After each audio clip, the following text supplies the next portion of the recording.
তাহলে welcome back. আমার আজকের সোলো জার্নি শুরু। বাসটা কিন্তু দারুণ ঝকঝকে শ্যামলীর বাস, আমার খুব পছন্দ হয়েছে। আজকের ভিডিওটা শুরুই করলাম ধর্মতলার ভলভো বাস স্ট্যান্ড দিয়ে। রেড অ্যাপে আমি টিকিট করে নিয়েছিলাম সোলো ট্রাভেল করব বলে। মেয়েদের জন্য এখানে কিন্তু আলাদা টিকিট সংরক্ষণের ব্যবস্থা আছে।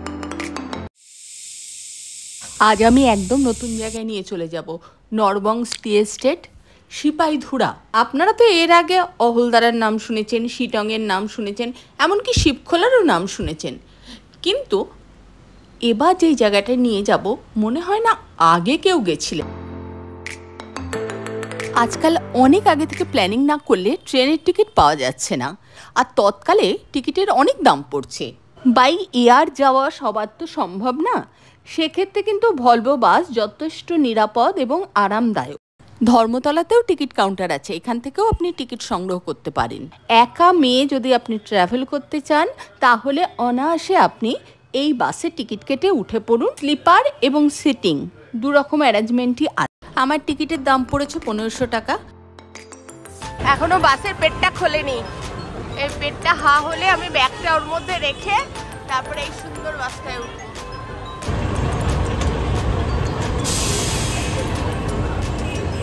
পেট খুলে গেছে, পেটের ভেতর আলো জ্বলে গেছে।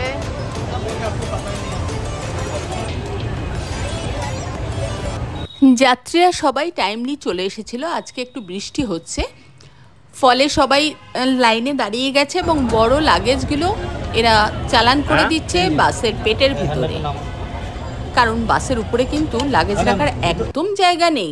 আমি ভেতরটা দেখালে আপনারা বুঝবেন কি ছোট হয়ে গেছে স্পেসটা। দরজা ঠেলে ভিতরে ঢুকেই আপনি উপরের দিকে দেখতে পাবেন শোয়ার জায়গা, কিন্তু এদেরও লাগেজ রাখার জায়গা নেই। শোয়ার বেডগুলো আমার কাছে খুব পছন্দের। এর পরের বার আমি উপরে শোবো, কিন্তু অনেকে আমার ভয় দেখিয়েছে ওখানে শুলে পরে নাকি এমন দোলে যে তখন রাত্রিবেলা ঘুম তো আসবেই না, শরীরটা খারাপ হবে। সেই জন্য ওই টিকিটটা করিনি। তবে আমি এক্সপেক্ট করছি আজকে জার্নিটা আমার দারুণ হবে।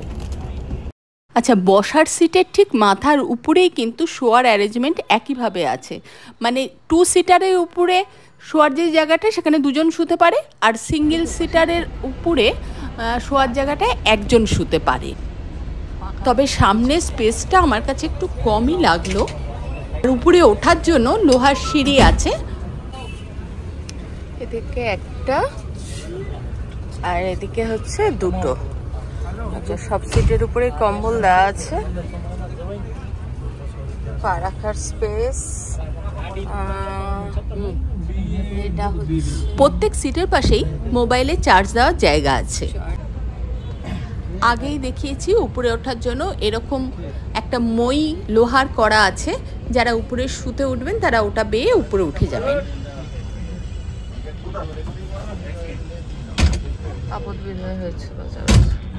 আপনার হাইট যদি খুব বেশি অস্বাভাবিক লম্বা না হয় তাহলে এখানে অনায়াসে আরাম করে শুতে পারবেন। জলের বোতল রাখারও জায়গা আছে, মোবাইল চার্জ দেওয়ারও জায়গা আছে। অসুবিধা একটু হতে পারে লাগেজ যদি উপরে রাখতে চান।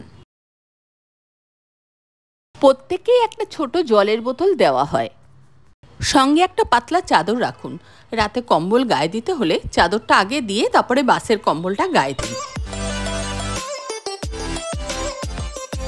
6:30টার সময় ভলভো বাসটা ছেড়ে বারাসাত রোড দিয়ে সোজা NH 34 ধরে যখন কৃষ্ণনগরে গিয়ে থামবে তখন প্রায় 10:30টা বেজে যাবে।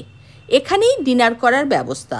সবজি ভাত 80 টাকা, ডিম ভাত 100 টাকা, রুই মাছ নিলে 130, কাতলা নিলে 150, চিকেন ভাত 170 আর মাটন নিলে 200। প্রায় সব ভলভো বাসগুলোই দেখলাম এখানে গিয়ে দাঁড়াচ্ছে, ফলে লোকজনও বেশ আছে। আর আপনি চাইলে কৃষ্ণনগরের সরপুরিয়া সরভাজা কিনে নিয়েই বাসে উঠতে পারেন। তবে 50 টাকা দিয়ে আমি লস্যিটা ট্রাই করেছিলাম। এটা ঠিক লস্যি হয়নি, এটা ছিল ঘোল, বাঙালির ঘোল। সোলো ট্রাভেল করলে ঝপাঝপ লোক থাকতে থাকতে টয়লেট যাওয়া আর খাওয়াটা সেরে নিতে হয়। এবার বাসে উঠে সোজা ঘুম। আমাদের ভলভো বাসটা যখন শ্যামলীর কাউন্টারে এসে দাঁড়ালো তখন কিন্তু বেশ বেলা হয়ে গেছে। 8টার সময় আসার কথা ছিল, অলরেডি তো 9:30 বেজেই গেছে। এবার গাড়ির অপেক্ষা।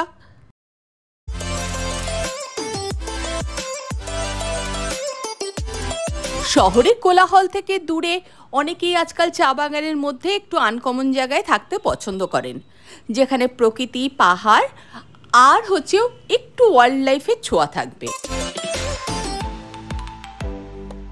আমি পরামর্শ দেব থাকার জায়গাটা আগে থেকেই বুক করে আসুন, ভালো করে খোঁজখবর নিয়ে।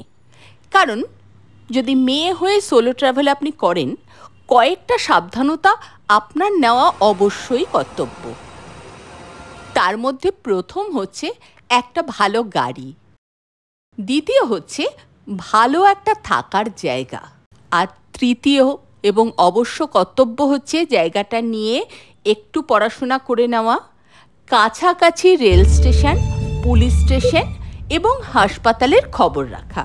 তো আমার ডেস্টিনেশন এখন হচ্ছে ইয়াম্ফু হোমস্টে। শিবখোলা রোড ধরে আমি যাচ্ছি সিপাহীধুরা tea estate garden.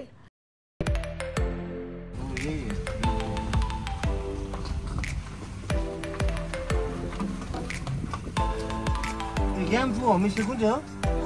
Yamphu homestay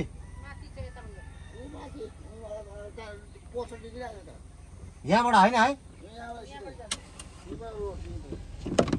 यो बाटो होइन नि है?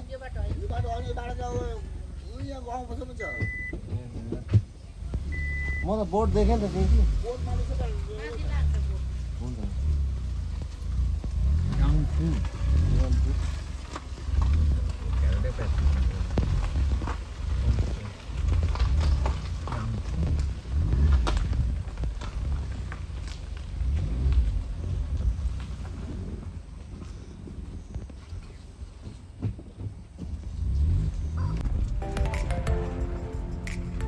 बोली छ क्या?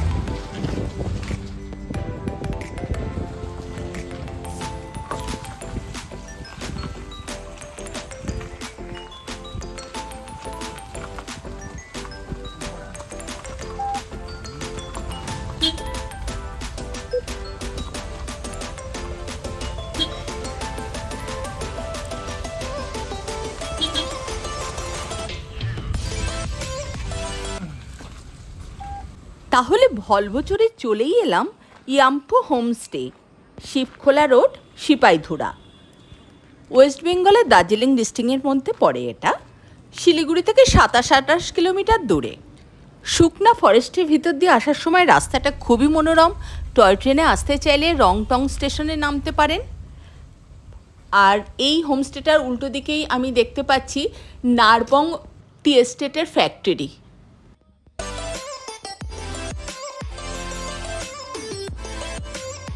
এবার আমার হোমস্টের রুম ট্যুরটা আপনাদের করিয়ে দিই। ইয়াম্ফু হোমস্টে নামটার মধ্যে কীরকম যেন একটা বেশ মোমো ব্যাপার রয়েছে, কিন্তু না, এটা পুরো দার্জিলিং ডিস্ট্রিক্টের মধ্যে রয়েছে। আর এখানে যা কিছু আপনি দেখছেন সাজানো গোছানো, কথাবার্তা, কালচার, সবই কিন্তু দার্জিলিংয়েরই কালচার, সিকিমিজ এরা নয়।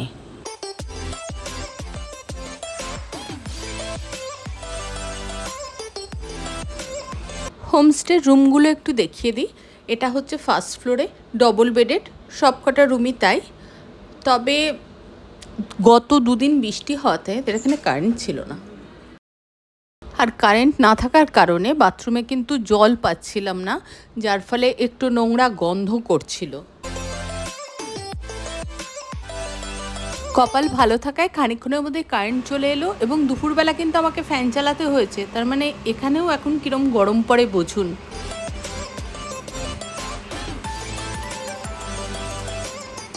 নেপালিদের সেই সাবেকি আমলের ঘরগুলো যেরকম কাঠের হয়ে থাকে, ইয়াম্ফু হোমস্টের উপরের ঘরগুলো তাই। কিন্তু এই ঘরগুলো আমাকে না দেওয়ার কারণ হচ্ছে অ্যাটাচ বাথরুম নেই এই কাঠের ঘরগুলোয়।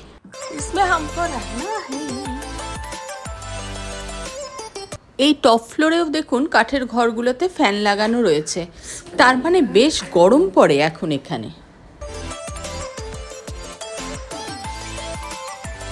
রুমগুলো দেখতে ভীষণ রোমান্টিক, কিন্তু এই উপরে কোনো বাথরুমের ব্যবস্থা নেই।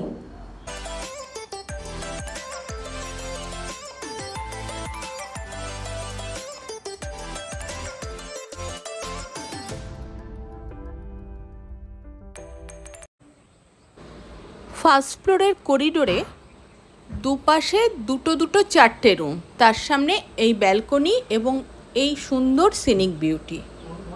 পুরো গ্রামটা জুড়েই কিন্তু এরকম ছোট ছোট আপনি বক্সের মতো দেখতে পারবেন। এখানে মৌমাছির চাষ করা হয় প্রতি বাড়িতেই, মধুও তাই পাওয়া যায়। এই পুরো বাড়ি জুড়ে ছোট ছোট এরকম বক্স রাখা আছে, এগুলোর মধ্যে মৌমাছি প্রতিপালন করা হয় আর সেখান থেকে মধু পাওয়া যায়। সেই মধু দিয়ে আমাকে চা দিয়েছে।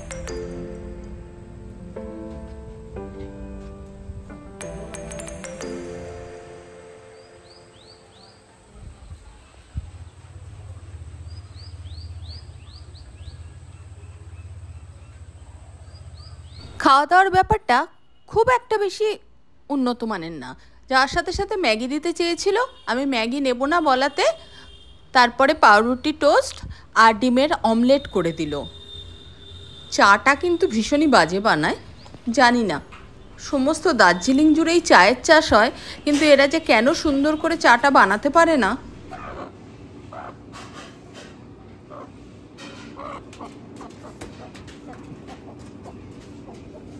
মনে করুন আপনার সাইট সিইংয়ের কোনো ইচ্ছে নেই, শুধুমাত্র একটা জায়গায় যাবেন, বসে বসে সিনিক বিউটি উপভোগ করবেন, তাহলে এই হোমস্টেটা কিন্তু আদর্শ। পাহাড়ের এত রকমের রূপ রং এখানে বসে সারা দিন ধরে আপনি উপভোগ করতে পারবেন, যেটা আমার মনে হয় না খুব বেশি জায়গা থেকে দেখা সম্ভব। দুবেলাই আপনাকে যে খেতে দেওয়া হবে সেটা কাঁসার থালা কাঁসার বাটিতেই খেতে দেওয়া হবে। অর্গানিক ফুড বলতে শাক পাতা খুব একটা বেশি এরা দেয় না। মুরগির ডিম দুপুরবেলা দেবে আর রাতে দেবে মাংস, সেটা চিকেনও হতে পারে মাটনও হতে পারে। তবে মাটন নিলে কিন্তু আলাদা করে আবার পে করতে হয়। বিকেলে অবশ্য পকোড়া দেয়, তবে সেটা পেঁয়াজের। ঠান্ডাকালেই চান করে নিয়েছি, আমার কিছু হয় না তাতে। এবার আমি ভাত খাবো, কিন্তু ভাতটা আমি গরম গরম খাবো। আজকে আমি নিয়েছি হচ্ছে এটা ঢেকি শাক, এটা ডাল, এটা আলু ভাজি, আর এর সাথে ডিমের কারি না খেয়ে ডিম সেদ্ধ নেব বলেছি। লেমন, এটা টিপিক্যাল সেই নেপালি আচার। ডাললে হ্যাঁ, দেখো না। এই প্রথম একটা পাহাড়ি বাড়ি পেলাম যারা কোনো রকম আচার রাখছে না, বিশেষ করে ডালের আচার। এই হোমস্টের আকার এবং আকৃতি দেখে নিশ্চয়ই বুঝতে পাচ্ছেন যে এদের ক্যাপাসিটি, মানে গেস্ট রাখার ক্যাপাসিটি অনেকের থেকেই বেশি। সুতরাং আপনি একটা বড় দল নিয়ে গেলেও কোনো অসুবিধা নেই। লম্বা করিডোরের দুপাশে হচ্ছে রুম, ডাবল বেডেড, দুপাশেই দুটো করে রুম। তবে আমি ব্যালকনির দিকে রুম নিয়েছি, যাতে সারাদিন বসে আমি পাহাড় দেখতে পারি দু চোখ ভরে। এই ওয়েদারে কিন্তু বারবার চা খেতে ইচ্ছা করবে, কিন্তু আগেই বলেছি চা এরা ভালো বানায় না। অদ্রক দিয়ে চা বানাতে বলেছি, সেই চাও ঠিক হয়নি মনের মতো। তাই চা খাওয়ার ইচ্ছা ত্যাগ করে রাতের ডিনারটা অর্ডার দিয়ে চলে গেলাম একটু হাইকিংয়ে। তিনধারিয়া টি এস্টেট, এখানে অনেকগুলো জায়গায় আছে যেগুলো সেই প্রথম ঝিকঝিক রেলগাড়ি, আমাদের দার্জিলিংয়ের পুরনো রেলপথ, টয় ট্রেন, সেই পথ ধরে যেই স্পটগুলো আছে, ওই স্পটগুলোতেই এখন সুন্দর সুন্দর থাকার ব্যবস্থা হচ্ছে, প্রাকৃতিক রূপ উপভোগ করার জন্য ব্যবস্থা করা হচ্ছে, তার সঙ্গে আছে বাড়ি।